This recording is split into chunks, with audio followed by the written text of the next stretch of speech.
አንዳንድ ጉዞ ባይኬድ ይሻላል ሙሉ መኪናውን እህል ተሸክመን አይደል እንደምንሄደው አንዳንድ ጉዞ ባይሄዱሉ ይሻላል ሙሉ መኪናውን እህል ተሸክመን አይደል እንደምንሄደው ስንሄድ እየበላን ስንመጣ እየበላን ደሞ ስሟ ስንቅ ነው የመቤቴ እንላለን 5 ጉርሻ ትሪው ላይ ቢኖር 4ቱን አጉርሳኝ አንዱን የምትጎርስ ነው የሚሆነው 5 ጉርሻ ትሪው ላይ ቢኖር 4ቱን አጉርሳኝ አንዱን የምትጎርስ በእውነት ነው ምነግርሽ ስልኩሌ ሴቭ ያረጋት ሰው እውነት ሌላ ሰው ያለ አይመስለኝ ስትበሉ አማትባችሁ መብላት ሲበሉ አማትቦ መብላት ከቤት ሲወጡ አማትቦ መውጣት ወደ ቤት ስትገቡ የራሳችሁ ቤት እንኳን ቢሆን አማትባችሁ መግባት ሁላችንም ከእፎይ ጎን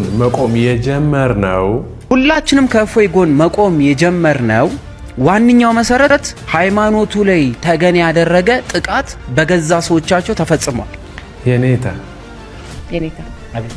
ቅዱስ ጳውሎስ ላይ ይላስቲክን የተማሩት እንደው መሬትን ሳነሳ አንድ ነገር ትዛለኝ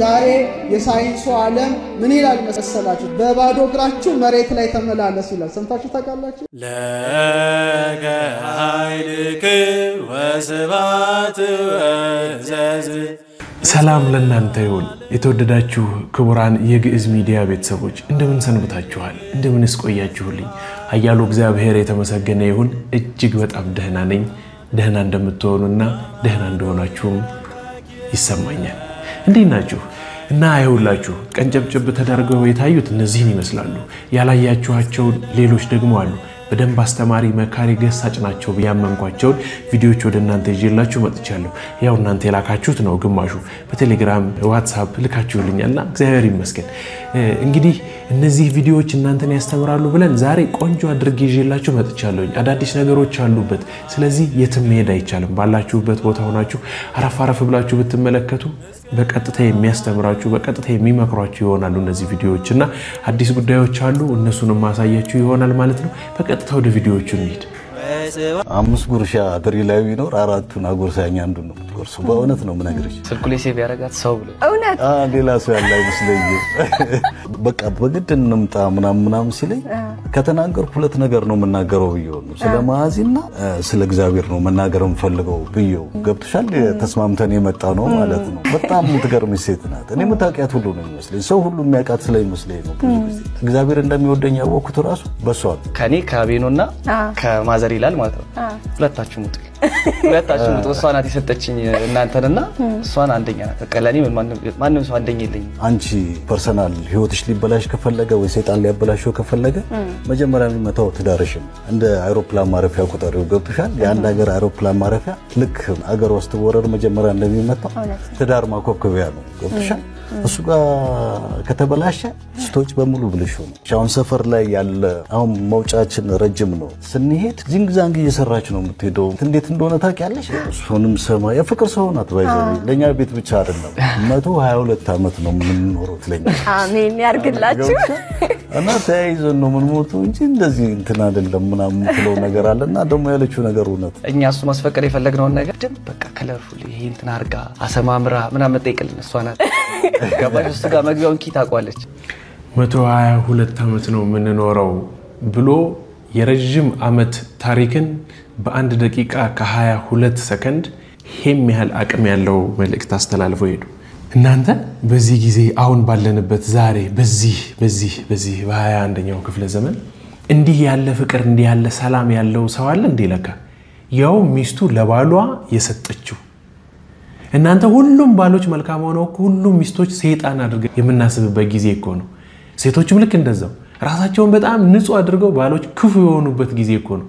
አንዱ ላንዱ በዚህ ልክ ሲናገር ማየት እንዴት ደስ ይላል አረንዶ ባካችሁ እኔ አሁንስ በእውነት ብቻዬን መኖር ሰልችቶኛል እንዴ ያለችው ሴት ካለች ባካችሁ ዳሩ ምን ይመስላችኋል በእውነት ማግባት እስኪያምረኝ ድረስ በጊዜ ለሁሉ ነው የሚለው ግን እግዚአብሔር ይመስገን በጣም ደስ ስላለኝ ነው አቦ አሁንም 120 አመት 122 አመት ያኖራችሁ በእውነት ሁላችሁም ያኖራችሁ ብላችሁ ኮሜንት አድርጉልኝ እናመሰግናለን እንዲህ ያለ ነገር ስላየን ማለት ነው እስኪ እንቀጥል በስመ አብ ወወልድ ወመንፈስ ቅዱስ አሐዱ አምላክ አሜን በኔ በኩል ያለው የተባረከ ይሁን በእኛ በኩል ያለውስ ባርከው እንዴ ምን ማለት ነው በኔ በኩል ይባረክ ብለ የኛ አይባረክም አይ በኔ በኩል ያለው ነው የሚመለከተኝ ለኛ ቄስ እንጥራ ይችላል ይየበለው ተጠብቃለሁ እሺ ቄስ እስኪመጣ ዝም ብለ ተጠብቀና አይቼ ተባረከ እንዴ ምን ማለት ነው ከተነካካ በኋላ ቄሱ እንዴት ይባርክልናል ያቺን ሽሮዋን ብቻ ይባል እንደዛ አይሰራም አንድ ላይ ነው እንበለው ቄስ ይጂ ይመጣል ምን ይሻላል ቁጭ ብሎ መጠበቅ አይገርም በእውነት በአጭር ቪዲዮ ግን በቃ የወደፊቷን ኢትዮጵያ ሊያሳየን የሚችል ትንባያ አይደለም ብላችሁ ታምናላችሁ እስኪ ስንቶቻችንን አማትበን በዚህ ሰዓት የምንበላው በእውነት ቤት ከፍተን ስንገባ አማትበን የምንገባው ስንቶቻችንን እቃዎቻችንን ስንከፍታቸው ስንጀምር ስናነሳቸው ስንቶቻችንን አማትበን የምንጀምረው ብዙዎቻችን ይሄ ልምድ የለንም አይደለ ወደፊት እንዲህ መሆናችን የማይቀር ነው እስኪ አባ ገብረ ኪዳን ስለማማተብ እንዲህ አድርገው አጣፍጠው ነግረውናል እንደው ባካችሁን እቺን ስሙልኝ ሲበሉ አማትቦ መብላት ከቤት ሲወጡ አማትቦ መውጣት ወደ ቤት ስትገቡ የራሳችሁ ቤት እንኳን ቢሆን አማትባችሁ መግባት ውላችሁ ወጣችሁ እንኳን ቢሆን ተመልሳችሁ ስትገቡ አማትባችሁ መግባት የራሳችሁን እስክብሪቶ ለሰዋውሳችሁ እንኳን ቢሆን ሲመለስ አማትቦ መቀበል የትም ቦታ ላይ የሥላሴን ስም ምን ማድረግ ነው ማህተም ማድረግ ማለት የጌታችን መድኃኒታችን ኢየሱስ ክርስቶስን ስም መጥራት ሰይጣን ኢየሱስ እንደሚባል ስም አድርጎ የሚጠላው ነገር የለም ታውቃላችሁ ይሄ እውነት የለም አለው የራሱን የቻለ አጠራር ጌታዬ ኢየሱስ ክርስቶስ ሆይ ምን ማለት ነው ማረኝ ነው ጌታዬ ኢየሱስ ክርስቶስ ሆይ ወይም በግዚኦ መሐረነ ክርስቶስ በቴዎሎጂ ትምህርት Oh Lord Jesus Christ the Son of God have mercy on me የሚባለው ማለት ነው ባለም አቀፍ ቴዎሎጂ ሁሉ ይታወቃል ሎርድስ ፕሬየር ነው የምትባለው የጌታ ጸሎት ነው የምትባለው የጌታ ስም ተጠርታ የምትጸልይ ጸሎት ነው የእግዚአብሔር ልጅ ጌታዬ ኢየሱስ ክርስቶስ ሆይ ማረኝ ሲባል ለኢየሱስ ክርስቶስ ስም ጉልበት ሁሉ ሊሰግድ ይገባል ከሰማይ በታች ከምድር በላይ ከምድር በታች ያለ ጉልበት ሁሉ ለኢየሱስ ክርስቶስ ስም ሊሰግድ ይገባል ስለዚህ በጌታችን በኢየሱስ ክርስቶስ ስም መመካት ስሙን ጠርቶ መተኛት ስሙን ጠርቶ መውጣት ትራንስፖርት የሚሆን መንገድ ላይ የሚሆን የሱን ስም እየጠሩ መሄድ በኢየሱስ ክርስቶስ ስም ድል የማይነሳ አጋንንት የለም ከዛ ክርስቶስ የክርስቶስን ሕግ ማንበብ መጠበቅ መጸለይ በሱ መንገድ መሄድ ማለት ነው አምስቱ መመላለሻዎች ማለት ልጅነትን መጠበቅ መጠመቅ የመጀመሪያው መጠመቅ ነው መስጢረ ጥምቀት ሶስተኛው መመላለሻ ከዛ ልጅነትን መጠበቅ ነው እንዳይነጥቅህ የእግዚአብሔር ልጅ ከመሆን የሚያጎድልህን ነገር መጠበቅ ነው ከዛ ቅዱስ ሥጋውን ክቡር ደሙን አዘውትሮ መቀበል እግዚኦ መሐረነ ክርስቶስ የምትለዋ ነገር ስትመጣ እንዴት ነገር ትዝ አለችኝ ጣል ላርግላችሁ መቼም እንዲህ ያለ ጥበብ ብዙ ጊዜ ስትሰሙ ወዲያውኑ ስክሮል አርጋችሁታል አይደል ብዙዎች ያደረጋችሁት እየሰማችሁ ያላችሁትን ካችሁ ተጠቀሙበት እንቅልፍ እምቢ ብሏችኋል ባይምሯችሁ እየተመላለሰ ብዙ ሐሳብ አልተኛ አላችሁ እግዚኦ መሐረነ ክርስቶስ እግዚኦ መሐረነ ክርስቶስ እግዚኦ መሐረነ ክርስቶስ በሉና ከተሳሳታችሁና እንቅልፍ ካልወሰዳችሁ ነው ይቀጣሉ ይሄንንም የሰማሁት ከአባ ገብረ ኪዳን ነው ወደ ሌላ ቪዲዮ እንቀጥል አንዳንድ ጉዞ ባይሄዱሉ ይሻላል ሙሉ መኪናውን እህል ተተሸክመን አይደል እንደሄደው ስንሄድ እየበላን ስንመጣ እየበላን ደግሞ ስሟ ስንቅ ነው የመቤቴ እንላለን እንደዚህ ስንቅ ተሸክመ ስሟ ስንቅ ነው ነውር አይደለም እንዴ በሆነ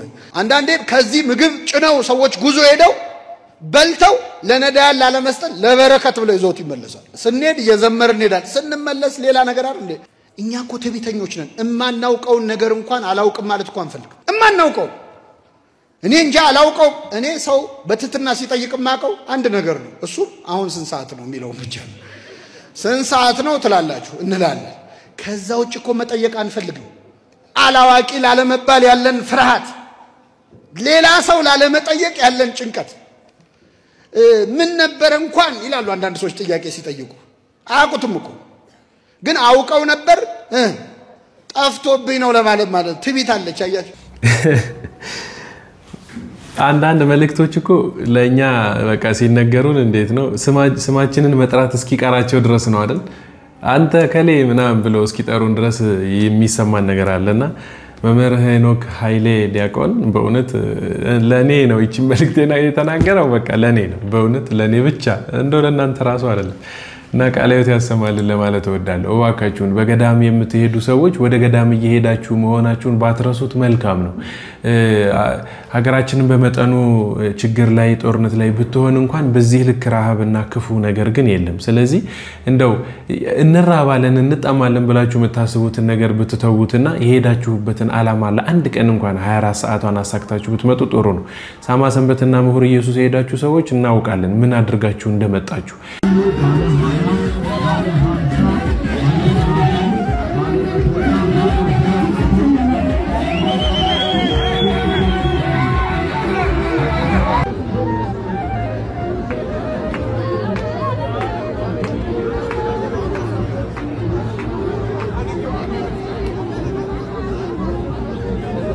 እንደምታዩት አሁን ተመልከቱ ሳማ ሰንበት ነው ያለነው መንገድ ላይ ነው ሰው ወደ ሳማ ሰንበት እየመጣ ነው ግን መንገድ ላይ የቢራ ካምፓኒ አንበሳ ቢራ እንደምታዩት ቤተክርስቲያኑን የመጠጥ ካምፓኒ ለማድረግ አልተኛም ብሏል ሰውን ለማስከር ደጀ ሰላሙን ለማርከስ መጣዋል ግን ደጀ ሰላም አይረክስም የሚረክሱት እነሱ ናቸው የሆነ የጾም ፍቺ የተከበረ በዓል የሚመስል እስኪመስል ድረስ አክብራችሁ እንደመጣችሁ ይታወቃልና ዋካችሁ ነዳያንን በመደገፍ ብናሳልፈው ወደ ገዳም ስንሄድ ወይ ራሳችንን እንኳን ቢሆን ከክርስቶስ ጋር ብናስገዛ ብዬ እንተናላለሁኝ እንደው እቺ ቪዲዮ ደስ ስላለችኝ ነው ወደ እናንተ ይዤላችሁ የመጣሁት ሰውየው ዘፋኝ ነው በዓለማዊ ህይወት ውስጥ የሚኖር ሰው ነው ግን መሰረታቸው የቱ ጋር ነው የምትለዋን ስላሳየኝ እንደው ደስ ብላኝ ነው ለጥቂት ደቂቃ እስኪ ስሙልኝ ጌታዬ እናት ድንግል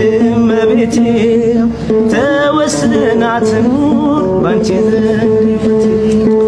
የትህትና ምንጭ የፍቅር ውቅያኖስ ጠጥቼ ልርካብሽ ድንግል እንድቀደስ ድንግሎይ ወደኔ ትመጪ ዘንድ እንዴት ይሆናል እመቤቴ ወደኔ ትመጪ ዘንድ እንዴት ይሆናል ደካማ ነኝ እኔ ምግባር ይጎለኛል ደካማ ነኝ እኔ ምግባር ይጎለኛል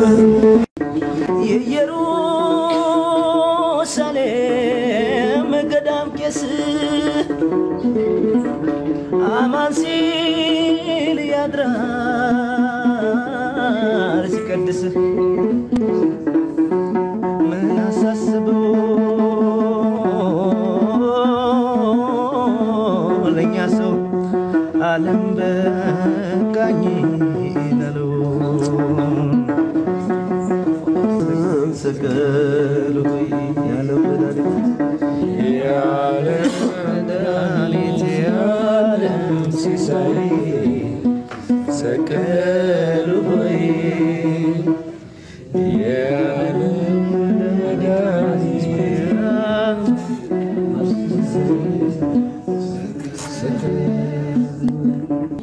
ሙሉ በሙሉ ደግሞ ያለህበትን መስመር ትቸዋለሁ በቃኝ ይህ ጎዳና ትክክለኛ ስፍራ ላይ አይወስደኝም ብለ ማይክን ዛያለውን ማይክ ጥለ አውደ ምህረቱን ቆመህ በዝማሬ እንደምታረሰርሰን በተስፋ ምኞት ነው ደስ ብሎኛ ያየሁት የጠራሃት ስሟ ጠርቶ ከቤቷ ያኖርህ ምንም ማለት አልፈልግ መልካም ምኞታችሁን በኮሜንት ላይ አስቀምጡለት ኤሪታ ቅዱስ ጳውሎስ ላይ የላስቲክ ኔትራሉት ደስ ስቴሽን ሰምታችኋል እዚህ ጋር ምን ተባብለው እንደሆነ ወይ ወደ ኋላ አርጋችሁ ስሙት ወይ ደግሞ እኔን ስሙኝ እስኪ የኔታ ነው ያለችው የኔታና መርጌታ ይለያያል አንድ ነው ግን መልሳችሁ ወይ ስሙት እሺ ከአባቶቻችን እንድትጠይቁ ያልገባችሁም ካለ ኮሜንት ላይ እንድታረጉት ነው ለማሰማት የፈለኩት እንስማቸው የኔታ አቤት ቅዱስ ጳውሎስ ላይ የላስቲክ ኔትራሉት ደስ ስቴሽን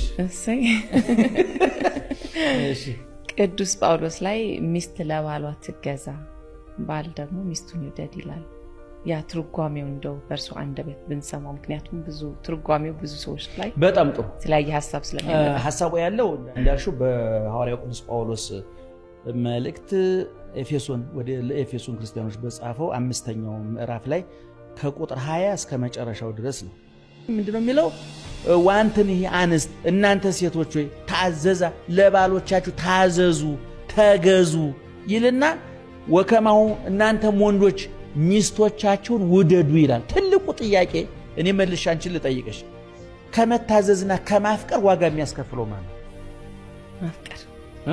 ማፍቀር እሺ ልገልብጠው ጥያቄው ካፍቃሪና ከተፈቃሪ ይልቅ ብዙ ዋጋ የሚከፍለው ማለት ለምሳሌ አንቺ አንድ ሴት አፈቀረች እንበል አፍቃራ ልቧ ልቅ ብሎ 6 ሰዓት እንገናኝ ትለዋለች እሷ ምናልባት እዛ ቦታ 5 ሰዓት መታ ሊሆን ይችላል እሱ ግን 6 ሰዓት 8 ሰዓት ሊመጣ ይችላል 8 ሰዓት መጥቶ ለምን አረፈርክ በላይ መጠየቅ ሞራል የለም ፍቅር ዋጋ ያስከፍላል ለምሳሌ አንቺ ካፈቀረሽ ሰው ጋራ ከዚህ ደብረ ዘይት እንሂድ ቢልሽ ቅር አይልሽም ከምትጠው ሰው ጋራ ከበረንዳ ከቤት ከበረንዳ መውጣት ከባድ ስናፈቅር ዋጋ ይሄ ምሳሌ ቅዱስ ጳውሎስ ምንድነው ያለው? ሚስቶች ለባሎቻችሁ ተገዙ፣ ባሎች ሚስቶቻችሁ ውደዱ ይልና ቀጥሎ የሚያመጣው ምሳሌ ነው። ይሄን የሚተረጉምልን ክርስቶስ ቤተክርስቲያንን እንደወደዳት ባሎች ሚስቶቻችሁን ውደዱ። ቤተክርስቲያን ለክርስቶስ እንደምትገዛው ሚስቶች ለባሎቻችሁ ተገዙ። እሺ ክርስቶስ እኛን ወዶናል አልወደደንም? ወዶናል። እሺ ዋጋ የከፈልነው እኛ ነን? እሱ ነው። እሱ ማን ዋጋ የከፈለው? ኢየሱስ ክርስቶስ እሱ ነው። ወዶ አፍቅሮ በፍቅር ምክንያት ትክክለኛውን የፍቅር ዋጋ ክርስቶስ እኮ ፍቅር ምንድነው ተብሎ ቢተረጎም እኮ የተቸነከረ እጁን ነው የሚያሳይሽ፣ በጦር የተወጋ ጎኑን ነው የሚያሳይሽ፣ በጥፊ የተመታ ፊቱን። ፍቅር ማለት ይሄ ነው፣ የሚብራራ አይደለም። ብዙ ጊዜ ፍቅር ሚስቴ ስለ ፍቅር ማብራራት ከጀመረች ፍቅር አልቆባታል ማለት። ፍቅር አይብራራም፣ ይኖራል። ፍቅር ይኖራል እንጂ አይብራራም። አንዳንድ ጊዜ እወድሻለሁ እሞትልሻለሁ፣ ይሄ ሰውዬ እሞትልሻለሁ ካለ 10 ጊዜ እየተቅለበለበ የጊዜ ጉዳይ ነው እንጂ እገልሻለሁ እያልሽ ነው ማለት ነው። ስለዚህ ፍቅር አይብራራም። ክርስቶስ ፍቅርን አላብራራም። ምንድነው ፍቅርን ያብራራው? መስቀል ላይ ያብራራ። እኛ ተረጎምንለት። ችንካሩን ስናይ ቁስሉን ስናይ ፍቅሩን አየነው። እግዚአብሔር ፍቅር ነው ማለት ይሄ ነው። ፍቅር ሲተነተን ምን ማለት ነው ሲባል ፍቅር ይኖራል እንጂ አይብራራም። ስለዚህ ክርስቶስ ወንዶች ሚስቶቻችን ውደዱ አለና ክርስቶስ ቤተክርስቲያንን እንደወደደ ወዶ ምን አደረገላት ይልና ቅዱስ ጳውሎስ ያን ሁሉ ዋጋ ከፈለላት። ስለዚህ ባሎች ሚስቶቻችሁን ውደዱ ማለት ዋጋ ከፈሉላቸው፣ ተረዷቸው፣ አዳምጧቸው። እንደውም በዚህ በጴጥሮስ መልእክት ላይ ምንድነው የሚለው? እናንተ ወንዶች ሚስቶቻችሁን አዳምጧቸው ከመይት ታቀፍ ጸሎትክሙ፣ እነሱን መስማት ከተሳናቸው ጸሎታችሁ ከንቱ ነው ይቀራል የሚለው። ምክንያቱም አንቺ ባልሽን ከሰማሽ እግዚአብሔር ይሰማሻል። አብርሃምና ሳራ ስለሚደማመጡ ነው አብርሃምና ሳራ ቤት የገባው እግዚአብሔር እንጂ ቤታቸው እኮ የረባ ቤት እኮ አይደለም። እንደ ለቅሶና እንደ ሰርግ የሚነቀል የሚተክል ድንኳን እኮ ነው። ሰናዖር በሚባል ሀገር እኮ የተገነባ ትልቅ ፎቅ ነበር። ያንን ፎቅ አፍርሶ እግዚአብሔር ከሰዎቹ እንጂ ከድንጋይ ቁም ነገርስ ጉዳይ ስለሌለው ያንን ሰማይ ጠቀስ ፎቅ በነፋስ የደረመሰ ያፈረሰ እግዚአብሔር የገነቡ ሰዎች ከቆለሉ ድንጋይ ያልተሻለ ጭንቅላት ስለነበራቸው እነሱን ትቶ አብርሃም ድንኳን ውስጥ ነው የገባው። የአብርሃም ድንኳን እኮ እንደ አጎንብሰሽ የምትገቢበት እኮ ነው። እግዚአብሔር እኮ ገብቶ ስላሴ ቁጭ ያሉት እኮ አብርሃምና ሳራ የሚያድሩበት ቤት እኮ ነው። ምክንያቱም ይሄ ሩካቤ ዘበሕግ ነው የሚባለው። የእውነተኛ ባልና ሚስቶች አልጋ በእግዚአብሔርና በመላእክቱ ጥበቃ ይደረግለታል። ያ ምክንያቱም ይሄ ክቡር አውስቦ በኩልሄ ወለምስካቦ ሙኒ አልቦቱ ስበት፣ ጋብቻ በሁሉ ዘንድ የተከበረ ነው፣ ምኝታው ንጹህ ነው የሚለው። ምኝታው ንጹህ ነው ማለት አንሶላ 10 ጊዜ ይታጠባል ማለት አይደለም። ውድ ብርድ ልብስ ወይ ውድ ፍራሽ አለው እፍ ብለሽ አፈር ላይ ብትተኝ ሩካቤ ዘበሕግ ንጹህ ግንኙነት ይባላል። ስለዚህ አሁን ወንዶች ታዘዙ ተባሉ፣ ሚስቶች ታዘዙ ተባሉ። እሺ ወንዶች ውደዱ ተባሉ። ግን ትልቁ ሸክም የተሸከሙት እኮ ተረድተውት ከሆነ ባሎች ናቸው አይደለም? ምክንያቱም ባሎች ማን እንደወደደ ነው። ክርስቶስ ቤተክርስቲያንን እንደወደደ ወዳችሁ ምን ፍቅር ዋጋ ያስከፍላል ታውቂያለሽ። የወደደ ሰው ዋጋ ይከፍላል። የወደደ ሰው ይንከራተታል። ያፈቀረ ሰው ይንከራተታል። እንደው በልብ ወለድ እንኳን ስትመለከች ሰብለ ወንጌልና በዛ የከፈሉት እንኳን ታውቂያለሽ አይደል? መቼም ደራሲዎቹ ሲያወሩልን የገሃዱ ዓለም ነጸብራቅ ነው ብለውናል። ብዙ በዛብዎች አሉ፣ ብዙ ሰብለ ወንጌሎች አሉ አይደል? ለፍቅር ብለው ዋጋ ይከፍላል። ለዛውም ለምድራዊ ፍቅር ማለት ነው። ስለዚህ ፍቅር ከመታዘዝ ይልቅ ማፍቀር ዋጋ ያስከፍላል። መታዘዝ ደግሞ ከመስዋዕትነት ይበልጣል። የፍቅር መታዘዝ ነው እንጂ ይሄ ጉልበት እጅ ጠምዙ የሚታዘዝ የተገዥነት፣ የባርነት፣ የበላይና የበታችነት፣ የገዥና የተገዥነት አይደለም። ይሄን ማወቅ ያስፈልጋልና እንደውም በንግግር ቃላት ወይም ደግሞ መልእክት ትርጉም ኖሯቸው ሲንቀሳቀሱ አካል ኖሯቸው ሲሄዱ ያየው እስኪመስለኝ ድረስ ነው የገረመኝ። ባሎች ሚስቶቻችሁን ውደዱ ልክ ክርስቶስ ቤተክርስቲያንን እንደወደዳት ሚስቶች ደግሞ ለባሎቻችሁ ተገዙ። በእውነት ይሄ ልክ እንጃ በእናታችሁ እንዴት ደስ እንዳለኝ ቆንጆ አድርገው ነው የነገሩን። ምክንያቱም ባሎች ሚስቶችን በመውደድ ሚስቶች ከሚገዙት በላይ ተጠያቂዎች ናቸው ማለት የሚበልጠው እንደውም የባሎች መውደድ ነው ማለት ነው። ይሄንን በጣም ደስ ብሎኝ ነው የሰማሁት። እስኪ ቆይ እኔ ከሰማሁት አንዷን ነገር ልጨምርላችሁ። እውነት እናትነት፣ እምነት፣ አባትነት ይባላል አይደል? አንድ ልጅ በመውለድ ከእምነትና ከእውነቴቱ ይበልጣል። እባካችሁን በሌላ ቪዲዮ ላይ እቺን ነገር መልሷን ይዛችሁ ብትመጡ በእውነት በትክክል ለመለሰልኝ ሰው ያው ያቺ የተለመደችውን የ100 ብር ካርድ ሞላለሁኝ ከእውነትና ከእምነት አባትነት እምነት እናትነት እውነት ይባላል ስለዚህ መልሷን አስቀምጡልኝ ሌላ ቪዲዮ እንቀጥል ሁላችንም ከእፎይ ጎን መቆም የጀመርነው ዋንኛው መሰረት ሃይማኖቱ ላይ ተገን ያደረገ ጥቃት በገዛ ሰዎቻቸው ተፈጽሟል ለምሳሌ የመጀመሪያው ያንተን ፎቶ ለጥፌ ይሄ ሰው ወንትድ ነው ብሎ ለማለት ማን ነው ስልጣን ይሰጠኝ አንድ ግለሰብ ይችላል እንዴ አይችልም ስለዚህ ወንጀል ነው የደቦ ግድያው ወይም ደግሞ በተገኘበት ቦታ እንዲገደል አዋጅ ማስነገር ነው ስለዚህ ሰው ነፍስ ሊያጠፋ ነው የመጣው ስለዚህ እቃወማለሁ ይሄን ነገር አልደግፍም ስለዚህ በዚህኛው አቋሙ ከእፎይ ጎን ነው የምቆመው ማንንም ሱሱ መንካት አይችልም እንቀጥል ከቤቱ ሄደክ አስራ ይዞ መውጣት የሚችለው የህግ አስፈጻሚ ስርዓት ያላት ሀገር ናት የህግ አካል ነው ተጠቁማለ ስትጠቁምም ለህግ አካል እንጂ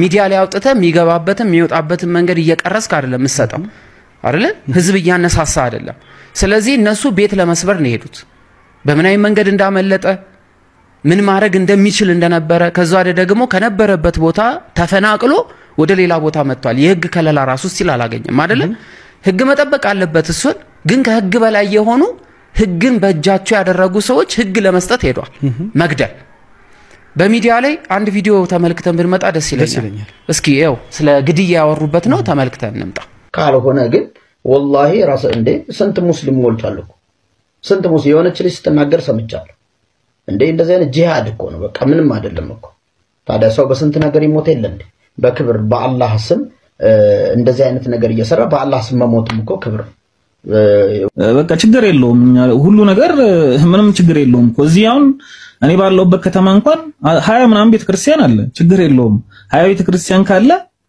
ስንት ክርስቲያን ሊኖር እንደሚችል ማሰብ ነው ምንም እኛ ተደራጅተናል ሲጀመርም ምንም እንፈራውም ነገር የለም እንዳመጣጣቸው እናስተናግዳለን ችግር የለውም ይሄው ምን ቀርባችን ነው ኪዳነ ምሕረትን በለው ምንም በለው እዚሁ ነው እንትን ምንላቸው አየሁ አይደለ በቃ በዚህ ልክ ነው ያገኘ ገጀራ ሳ ቁረጠው ፍለጠው ምናምን ይያለ ሰጠኝ ነበረው ስለዚህ ብቻውን አይደለም እንዴ አንድ ሰው ተሰዷል መጣ የኢትዮጵያ ነዋሪ ነው ቤተሰቡ ከተፈለገ አራሾ ከተፈለገ በህግ አግባብ መጠየቅ ይችላል መክሰስ የሚችለው ክፍል ይከሳል እስቲ ስለ ሃይማኖት ልነሳና ልክሰስ ቢል እንኳን አንተ ላይ ለሚፈጸመው ነገር አንተ ተነስተህ ልትከስ ይችላል በተቋም ደረጃ ነው የምትከሰው የሃይማኖት ጉዳይ በተቋም ደረጃ ተከሳለ ይህ ነገር ይታይ ብሎ ወደ የሚመለከተው አካል ደርሰው አስገብተው የሚመለከተው አካል ማስፈጸም ይችላል አሁን ግን ይሆን ያለው ምንድነው በግለሰብ መፍትሄ መስጠት በግለሰብ መግደል የግለሰብ ዛቻዎች እንዴ የራሱ ፔጅ ላይ ቆይ ተናል ገጀራ ይዘው ምናን ገብተው ቆራርጣለሁ ፈላልጣለሁ አንድ ወር ሁለት ወር ሆኖታል እኮ ይሄ ጉዳይ ከተጀመረ ዛሬ ነው እንዴ ተጀመረው ከ3 ወር ከ2 ወር በፊት ነው ሚዲያው ላይ ገብተው ይሄ ሰው እየተረጋግቶ ያወራል ብሎ ይጠብቃሉ 3 ወር ሙሉ የግድያ ዛቻ እሱን ወደ ክፉ ነገር እንዲገፋፋው ሃይማኖቱን እየሰደበ እያንቋሸሸ እኔና አክብረኛ አውራይም ቢልና ቢጠብቅ የማይመስል ጉዳይ ነው ሰው ነው እሱ ሪአክት ላረግ ይችላል እነሱ አክሽን ወስዷል እሱ ሊመልሰው ይችላል እነሱ ባንቋሸሹት ልክ ሊያንቋሸሽ ይችላል ለዚህ ጉዳይ ምን ሊሆን ይችላል ማለት ነው የት ነው እንደዚህ ሆነናል ብሎ ሲያቀርቡ መከላከያ ያቀርባል ያ መብት ነው ሁላችንም በዚህን ሰዓት ላይ ከነሱ ጎን ልንቆም እንችላለን በህግ ከሄዱ ይሄዱ እገሏለሁ ካለ ግን እኔም እፎይ በጣም ቆንጆ መልእክት ነው አሪፍ ፕሮድካስት ነበረ በደንብ ሰምቻለሁኝና አሪፍ ሐሳብ ይዞ የተነሳ ነው እኛም ከእፎይ ጎን ነን በርግጥ ምክንያቱም ከእፎይ ከቤተ ክርስቲያን ጎን ሆኖ ነው ይሄ ነገር ያደረገ ያለው እንጂ የግለሰብ የሆነ ነገር ይዞ መጥቶ አይደለም አምላካችን ተነክቶ ዝም ያለን ሰዎች ግን በማን ለማን እንደምንነሳ እናውቅ እንደዚህ ደሙን አፍሶ ስጋውን ቆርሶልን ለሞተ ለክርስቶስ በዚህ ልክ ዝምታችንን መርጠን ከዝምታው ጋር መሆን በጣም ክፉ ነው ብዬ አስባለሁ መቼም በአንዳንድ አዳራሽ እንደሚደረጉ ዘላኖች አይደለንም ብዬ አምናለሁኝ አማን በአማን የሚል መዝሙር ታስታውሳላችሁ አማን በአማን አማን በአማን አንዴ ሰምተነው እንመለስ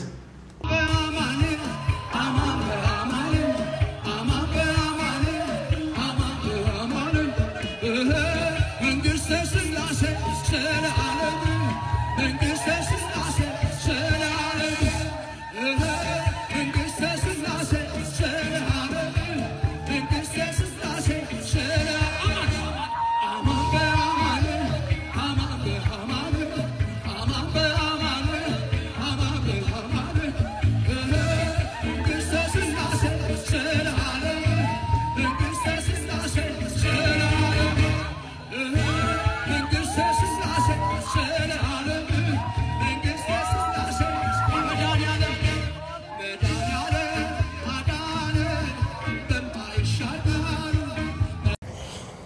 ማንነት የሌላቸው በሰው ላይ በሰው ጀርባ ላይ እንደ ጀርባ ቅማል ተጣብቀው የሚኖሩ ፍጥረቶች ናቸው።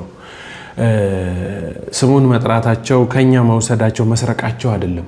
የሚገባውን ክብር ሳይሰጡት ዝቅ ለማድረግ እየሞከሩ የሚያደርጉት ነገር ነው እያበሳጨኝ ይሄን ቪዲዮ ወደ እናንተ ይዤ መጣሁት። ስለዚህ ከእንደነዚህ አይነት ሰዎች ወገን ሆነን ቤተክርስቲያናችንን ከምናሰድብ እፎያውያን ሆነን ሁላችንም ቤተክርስቲያንን በተቻለን አቅምና በተሰጠን ጉልበትና ልክ መጠን ብንፋለምና ወተን ብንሄድ ጥሩ ነው ብዬ አስባለሁ። ክርስቶስን በዚህ ሳምንት ባለፈው ሳምንታቶች ውስጥ በደንብ ተሰድቦብናል። እንደ ያን ጊዜው ተተፍቶበታል፣ ተንቋል። ስለዚህ እኛም ስለ ክርስቶስ ስንል በደንብ ገፋ አድርገን መሄድ ይኖርብናል ብዬ አምናለሁ። እንደው መሬትን ሳነሳ አንድ ነገር ትዝ አለኝ። ዛሬ የሳይንሱ ዓለም ምን ይላል መሰላችሁ? በባዶ እግራችሁ መሬት ላይ ተመላለሱ ይላል። ሰምታችሁ ታውቃላችሁ? ምን ላይ ተመላለሱ? በባዶ እግራችሁ ሂዱ ተብሏል። መቼም አባቶቻችን ገዳማውያን መነኮሳት በገጠር ያሉ ሰዎች እድሜያቸው ረጅም የሚሆነው ከዚህ የተነሳ ነው። ሰውነታችን አሁን ባለንበት የምርምር ደረጃ ሲፈተሽ ሲመረመር በጣም ያስደንቃል። ዳዊት ግሩምና ድንቅ አድርገህ ፈጥረኸኛልና ምን እልሃለሁ አመሰግንሃለሁ ይላልና ድንቅ ነው ሰውነታችን። ውስጡ ሲታይ 7 ኦክቲሊየን የሚጠጉ አተሞች አሉት። ማለት 27 ዜሮ ነው። ይሄ እውነት ነው የምነግራችሁ። የሰው ልጅ ጤናማ የሚባለው ፕሮቶን ይባላልን፣ እውነት ነው በምርምር ይታወቃል። ኤሌክትሮን ይባላልን፣ በምርምር ይታወቃል። ባላንስ ሆነው ማዕከላዊ ሆነው ሲኖር ጤነኛ ሆኖ ይኖራል። ሲዛባ ደግሞ ጤናው ይቃወሳል። አሁን በጣም እነዚህ የምታዩቸው ሞባይሎች እዚህ የሚቀረጽበት በሙሉ መሳሪያው ላፕቶፑ ዋይፋዩ ወዘተርፈ በሙሉ ወደ ህዋው ላይ የሚያመነጩት መጥፎ ነገር አለ። ይሄ ምንድነው? ፕሮቶን ይባላል። በደንብ ማስተዋል አለባችሁ። በጣም ብዙ ፕሮቶኖች ነው። አሁን በመሳሪያ ብናየው ይሄ ሞባይሉ ምኑ ይሄ የምናገርበት እዚህ ጋር ያደረጉት ሁሉ ፕሮቶን ነው ውስጥ የሚያስገባው። ያን ጊዜ ሰውነቴ ምን ይሆናል? እየተዳከመ ይመጣል። እግዚአብሔር ደግሞ በጣም ድንቅ አምላክ ነው። መሬት ደግሞ ነፃ የሆነ ኤሌክትሮን ታመርታለች። ስለዚህ ጫማዬን አውልቄ በባዶ እግሬ መሬት ጋር ሲሄድ የገባው ገዳይ የሆነው ፕሮቶን ሁሉ ምን ይሆናል? ወደ መሬት ግራውንድ አድርጎ ይሄዳል። ወይ እግዚአብሔር ስራው ብዙ ሆነ አሉ። እግዚአብሔር ስራው ብዙ ሆነ አሉ አባ ተስፋ ስላሴ። አይገርምም? ብዙ ፕሮቶኖችን በምንጠቀማቸው ኤሌክትሮኒክሶች በሙሉ ወደ ሰውነታችን እየገባ ነው። ለካ የተለያዩ ሚዲያዎችን ስንመለከት በስልካችን በቃ ቀኑን ሙሉ ስንሸከም እንደዋለ ሰው የሚደክመን አይገርምም? ታዲያ እግዚአብሔር እግራችን ላይ ያጠለቅነውን ጫማችንን በማውለቅ ብቻ በቃ እንደገና እንዳዲስ። ስለዚህ አፈርን በመርገጥ የሚምርና ይቅር የሚል ሰውነታችንን ከቆሻሻነት ወደ ቅዱስነት ወይም ደግሞ ከደከመነት ወደ ብርቱነት እንዲቀየር እንደው በቃ ላይፋችንን ኢዚ እንዲሆን አድርጎ የሰጠን እግዚአብሔር። አረ እግዚአብሔር ይመስገን በሉ እስኪ በሏ እናንተ እግዚአብሔር ይመስገን በሉ እንጂ። ገንዘብ ስልካችንን የገዛነው እኮ 100,000 ብር 50,000 ብር አውጥተን ነው አይደል? በነፃ ነው። እግራችን ላይ ያለውን ጫማችንን በማውለቅ ብቻ እንደገና ደግሞ እንታደሳለን። ደስ ይላል። አባ ጳኩሚስ ከአንድ ሴት አጋንንት ሰፍረውባት አዩ አይደል? እናንተ አጋንንት ከዚህ ሴት ውጡ አላት። ከሷ ከወጣን አንተ ላይ መተን እንሰፍራለን አሉት። ብቻ ለቀቋት እንጂ ኑ ስፈሩ። አያችሁ እንዴት ድካሟ እንደሚሸከምላት ማለት ነው። እኔ ላይ ስፈሩ አለ። ክርስቶስ ከሱም ከሷም እንዳይኖር ማድረግ ይችላል አይችልም? ይችላል። ግን ለፍቅር ምልክት እሱ ላይ ሲሰፍሩ ዝም አለው። ሰፍሮ ሲሰግድ ሲጸልይ አናቱን በራስ ፍልጠት ይቀጠቅጡታል። ጌታዬ ኢየሱስ ክርስቶስ ሆይ እነዚህን አጋንንት ስለሰጠኝ ተመስገን ይላል። አንተ አታማርርም እንዴ ያሉት። አጋንንት እኮ ናቸው። እንዴ ምን ብዬ አማርራለሁ አላቸው። እንዴ ረዚ ሰው ጋር ማን ይኖራል? እንሂድ ተባባል። ቆዩ እንጂ ዘመድ ቤት ሄዱ እንደሚቆይ ሰው ቆይ ጥቂት አላቸው። ኧረ አንተ ጋር ማን ይኖራል? በነው ጠፉ። አንደኛ ለዚያች ሰው የከፈለላት ዋጋ፣ ሁለተኛ ደግሞ ያ ሁሉ ደርሶበት ምንድነው የሚል የነበረው ተመስገን። አባቶቻችን ጋኔን ተሸክመው ተመስገን ይላሉ። እኛ ደግሞ አንድ ሰው መቻል አቅቶን እንኳን እናማራለን። እንዴት ያለ ጠባብ ልብ እንዳለን ይገርማል በእውነቱ ማለት ነው። አባቶቻችን ይሄው እነዚያን ሰራዊት አጋንንት ጦር ተሸክመው ችለው እኮ ነው ኑረው ነው። እናንተ አንድ ሚስት ችሎ መኖር ያቃታችሁ የከተማው ሰው ማለት ነው። እነዚያን ሰራዊት ችለው ኑረው አንድ መሸከም አንድ አመል መሸከም ነው። ወንድምህን ተሸክመ ይሄድ ነው። ወንድም ጥሎ ጽድቅ የለም፣ እህት ጥሎ ጽድቅ የለም። ተያይዞ መዳን ነው እንጂ የጥሎ ማለፍ ክርስትና የለም። አቦ እግዚአብሔር ይስጣቸዋል። አቦሳ ይላል የድሬ ሰው። ምንም እዚህ ላይ እኮ ምን ልጨምርሽ? ለምን ቀጣይ ቪዲዮ አናይም? ስመጣ ወደዚህ ያው ልጆች ስላሉኝ ማታ ሩዝ ነውና እስኪ ዳይሬክተር ይበናት ሳህን አምጣና ይሄንን ሩዝ ሳምፕል ሰጥተውኛል ቼክ አድርግልኝ እስኪ። አሁን እኮ ልንገዛ ስንሄድ መቀቂያ ይዘን ነው ማለት ነው። እስኪ በእናት ቼክ አድርጉትና መልሳችሁ ስጡኝ። ከባድ ጊዜ እናንተም ሆነ ለሌሎች ሰዎች ሊጠቅም ስለሚችል ሼር ብታደርጉ ደስ ይለኛል። ስፔሻሊ ደግሞ ቤተሰብ ላላቸው ሼር ብታደርጉ መልካም ነው። አሁን ይሄ እንደምታዩት ትክክለኛው ሩዝ ነው። ሳህን ውስጥ ታደርጉትና ውሃ ዘለል አድርጋችሁ ትጨምሩበታላችሁ። ከትንሽ ደቂቃ በኋላ ሩዙን ስታዩት ውሃው ከላይ ዘለል ብሏል፣ ሩዙ ከስር ተኝቶ ነው የምታዩት። የፕላስቲክ ሩዝ ከሆነ ግን ውሃው ላይ በብዛት ተንሳፎ ነው የምታገኙት። በጣም ከባድ ነው እና ለማማ እንደው ሲናገሩ ይሄንን ያንን ዘመን የሚያስቡ ይመስለኛልና በጣም ስማ እንትን ስቶቭና ድስት ይዘህ ሄደ አንድ እስኪ ሳምፕል ሰጥ። ዋው ልክ ኦሪጂናሉ ነፋ። ትንሽ ከባድ ነው። እንዴት ሆነ? እስኪ እንዴት ነው ይሄ? ቀልጧል። ሳምፕሉ ቀለጠ። ውሃ መልክ ሩዝ። ስለዚህ ሩዙም ብንገዛው ኖሮ ገንዘባችንን ይቀልጣል ማለት ነው። እኔ ቀልጧልን ማቀው ድሮ ስጋ ቤት ነበር። ሞራልከ ሩዝም ይቀልጣል ጎበዝ ተጠቀሙ። ያው ሰይፉን እግዚአብሔር ይስጥልን ጥሩ መረጃ ነው ለህዝቡ ያደረሰው በሰይፉ ሾው ላይ ኢቢኤስ ላይ ያው ብዙ ሰው ስለሚመለከት ቴሌቪዥን። አረ ጓዴ እንደው ዘመዶቼ ወዴት እየሄድ ነው ግን በእውነት በተለይ ልጆች ያሏችሁ ሰዎች ግን እንደው በእውነት ብትጠነቀቁ መልካም ነው ብዬ አስባለሁ። ጭራሽ ፕላስቲክ ብቻ ሳይሆን ሲቀቀል የሚቀልጥ ነው። የቀልጦ በቃ ውሃ ከውሃው ጋር ተዋሃደ እንደ ጨውና ስኳር ማለት ነው። እንግዲህ በእንደዚህ አይነት ሁኔታ ነው አሁን በእውነት የምንቀጥለው ማለት እግዚአብሔር ምጽአቱ ወይም ደግሞ መምጫው ሰዓት ደርሷል እየተባለን ነው እና አላቅ እኔ እንጃ ማዕበል ፈጠነን እንስማ። ስምንተኛው ሺህ የሚባል ነገር የለም።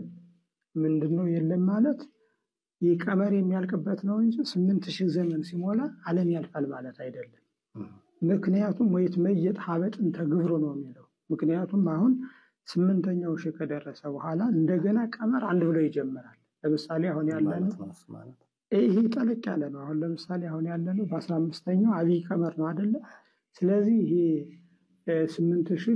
8980 ዓመት ከሞላ በኋላ እዚያ በኋላ ይሄ ሲሞላ 90 ዓመት ማነው 80 ዓመት 7000 እንደ ቁጥር ስለሆነ እንዳታስተስተይ 7980 ይሄ የቀመር ፍጻሜ ስለሆነ ይሄ ከሞላ በኋላ እንደገና 15ኛው አብይ ቀመር ያልቀና 16ኛው አብይ ቀመር ይጀምራል። እለቱ ማክሰኞ ነው። ወንጌላዊው እለቱ ማክሰኞ ነው ማለት ነው። መስከረም የሚብተው ማክሰኞ ነው እያልሆነ ወንጌላዊው ደግሞ ማን ነው አሉ? ማቴዎስ ነው። ማቴዎስ ነው። ከዚያ በኋላ ጀምርበት እንደገና ማለት ነው። አዎ አበቅቴና መጥቅ የሚባለው ደግሞ አልቦ መጥቅ ወአበቅቴ ሆኖ ይጀምራል። አልቦ ነው ምን ጊዜም ማለት ነው። ዜሮ ማለት ነው። የዜሮ እንኳን አይባልም። ዜሮ የለውም። ይሄ ያስኳላ ትምህርት እንጂ እዚህ ዜሮ የሚባል ነገር የለውም። ዝም ብለህ አልቦ መጥቅ ወአበቅቴ እንበለውና ይተው ሊቃውንቱ በዛው በሚያውቁት ያረዱታል ማለት ነው። ስለዚህ እንደዚህ አድርጎ ይጀምራል። ዜሮ የሚባል ነገር የለም። 7980 ዓመት ቆጥረህ ዓመት እየጨመርክ ትሄዳለህ እንጂ እንትን አትልም። በዜሮ ሳይሆን የምትለው በዓመቱማ ካየኸው ማለት ነው 7981 ዓመተ ምህረት እየሆነ ነው ማለት ነው። ወንጌላዊ ማቴዎስ ነው፣ ዕለቱ ዮሐንስ ነው። እንደዚያ እያለ ይቀጥላል። አሁን የቤተ ክርስቲያኒቱ አስተምህሮ እዚህ ጋር መጠንቀቅ ያለበት ይመስለኛል። አንዳንድ ሰው ከ8ኛው ሺህ ዘመን በኋላ ይህ ከሞላ በኋላ ዓለም የለም ብሎ ያስተምራል። ዓለም አለ፣ ይቀጥላል። እግዚአብሔር የሚመጣበትን ቀን ስለማነው ይቀጥላል። ግን እዚህ ጋር ጠንቀቅ አድርገን 8ኛው ሺህ ብለን ስንናገር 7980 ዓመት ሞልቶ አብይ ቀመር 15ኛው አብይ ቀመር የሚሞላበት ዘመን ነው። እንግዲህ 80 ማለት 980 ምንድነው? 7980 ላይ አንደኛ ወንጌላዊው ዮሐንስ ይሆናል ማለት ነው። አሁን ያለውን ነገር ስለሚያሳይ ሊያልፍ ይችላል ነው እንጂ እግዚአብሔር የሚመጣበትን ቀን አናውቅም። ነገር ግን አሁን እኛም ያን ጊዜ የለንም፣ የልጅ ልጆቻችንም እንደው ልጅ የለንም እንጂ በዚህ አጋጣሚ የልጅ ልጆቻችንም የሉም። ግን ምናልባት ድምጽ ተቀርጾ የሚኖር ከሆነና እንዲሁ አሁን ዛሬ በሕያዋን ሰዎች የሚማሩበት ከሆነ በ8ኛው ሺህ ዓለም ያልፋል የሚለው አስተምህሮ የለም። 8ኛው ሺህ ሲሞላ 15ኛው አብይ ቀመር ይሞላል፣ ወደ 9ኛው እንጀምራለን ነው እንጂ ቁጥር ያልቃል ማለት አይደለም። አንዳንዴ የኢትዮጵያ ኦርቶዶክስ ተዋሕዶ ቤተክርስቲያን እስከ 8ኛው ሺህን ቆጥራ ከዚያ በኋላ ቀመር የሌላት ይመስለዋል ሰው ማለት ነው። ቀመር አላት፣ እንደገና ይጀምራል። ያ ማለት ምን ማለት ነው? እንግዲህ አንድ አብይ ቀመር የሚባለው 532 ነው። 532 እየተቆጠረ አሁን 15ኛው ላይ ነው ያለ ነው ማለት ነው። ስለዚህ 15ኛውን ጨርሰን በሺህ አነጋገር 8ኛው ሺህ ገብተናል። በአብይ ቀመር አቆጣጠር ደግሞ 15ኛው አብይ ቀመር ላይ ደርሰናል ማለት ነው። ስለዚህ አሁን እንደነገርኩህ 7980 ወይንም ዓመተ ምህረት ላይ ሲገባ 15ኛው አብይ ቀመር ያልቃል። ከዚያ በኋላ እንደገና ደግሞ ይህ ምንድነው 8ኛው ሺህ የምንለው እናልቅና 9ኛው ሺህን እንጀምራለን ማለት ነው። ሊቃውንተ ቤተክርስቲያንን እግዚአብሔር ያኖርልን። እንግዲህ መምህር የኔታ ማዕበል ፈጠነ ቆንጆ አድርገው ነግረውናል። እቺ ቤተክርስቲያን ምን ላይ ተመስርታ ምን ድረስ ልትሄድ እንደምትችል እንደው ባህር ሐሳብ ብላ የምትቀመርልን ቀመር አለ አይደል? ምን ያህል የምርም ባህር እንደሆነ የሚያሳይ ነገር ነው የተናገሩትና 8ኛው ሺህ የሚባል ነገር የለም እኛ ውስጥ። 8ኛው ሺህ እንዴት ነው ያለው? ልክ 8000 ሲሆን በቃ ሰማይ መጥቶ ምድር ላይ ክድን ብሎ ጥፍት ምንል መስሎን ይዘን እየኖርን ነበር ማለት ነው። ሁላችንም ነን እዚህ ውስጥ ያለ ነው አይደል? ከኔም ጭምር። ነገር ግን 15ኛው ቀመር ያልቅና 16ኛው የሚጀምርበት በ7980 ዓመተ ምህረት ነው ብለው አስረግጠው ነግረውናል። እዚህ ጋር ላብቃ ይመስለኛል አይደል? አንድ ሁለት ቪዲዮዎች አሉ፣ ግን ትንሽ ገፋ አድርጌ እንትን ስላልኳችሁ ስላያስኳችሁ እዚህ ጋር ይብቃኝና የዛሬውን መርሃ ግብር እዚህ ጋር አብቅቼ በሚቀጥሉት መርሃ ግብሮች የቀሩኝን ሁለት ቪዲዮዎች ወደ እናንተ ይዤላችሁ እመጣለሁ። ወሳኝ ቪዲዮዎች ናቸው። ታዲያ ረጅም ሰዓት አብሬያችሁ ስለቆየው ነው አሁን በቃኝ ያልኳችሁ። ይምጣልን፣ ቀጣይ መማር እንፈልጋለንም ካላችሁ ደግሞ ኮሜንት ላይ አስቀምጡልኝ። በመጀመሪያው ከፊት ለፊት አድርጌ ይዤላችሁ እመጣለሁ፣ በበነገታው ዕለት ማለት ነው። አብይ ጾም እንዴት እየተጾመ ነው? ይጾማችሁ ነው አይደል? ደብረ ዘይት ግማሹ ላይ ደርሰናል። እንግዲህ ቀጣዩን ደግሞ እግዚአብሔር ይስጠን ብዬ መልካም ምኞቴን እገልጽላችኋለሁኝ። እስካሁን ለነበረን ጊዜ እግዚአብሔር የተመሰገነ ይሁን። ተዘጋጅተው የቀረቡት ቪዲዮዎች እነዚህን ይመስሉ ነበረ። እናንተም ባላችሁበት አረፍ ብላችሁ ስለሰማችሁኝና ስላደመጣችሁኝ እጅግ በጣም አድርጌ አመሰግናለሁ። ነገር ግን ሰብስክራይብ አላረጋችሁ አይደል? ብዙዎቻችሁ አይገባችሁም ይሄ ነገር አይደል? እኛን ይጠቅመናል፣ እናንተን የሚጎዳችሁ ነገር የለም። ሰብስክራይብ አድርጉ፣ የላይክ በተኗንም እንደዚህ ንኩ። እኛን ያበረታታናል። መቼም ከናንተ የምናገኘው ክፍያ ጥቅም እኮ የለም አይደል? ግን ደግሞ ብዙ ሰው ሲያይልን ደስ ይለናል፣ ብዙ ሰው ላይክ ሲያደርግ ደስ ይለናል። ከዛ በኋላ ቆንጆ ቪዲዮዎችን ለማምጣት ታትረን እንሰራለን ማለት ነው። እዚህ ድረስ አይታችሁ እንዴ ሰብስክራይብ አታረጉ? ሀገራችን ኢትዮጵያን ሃይማኖታችን ኦርቶዶክስ ተዋሕዶ ቤተክርስቲያንን እግዚአብሔር እስከ መጨረሻው ድረስ እስከ ህቅታው መጨረሻ ድረስ ዳሯን በእሳት ማሏን ገነት አድርጎ ይጠብቅልን። ወስብሐት ለእግዚአብሔር። ቸርን ሰንበት። ቻው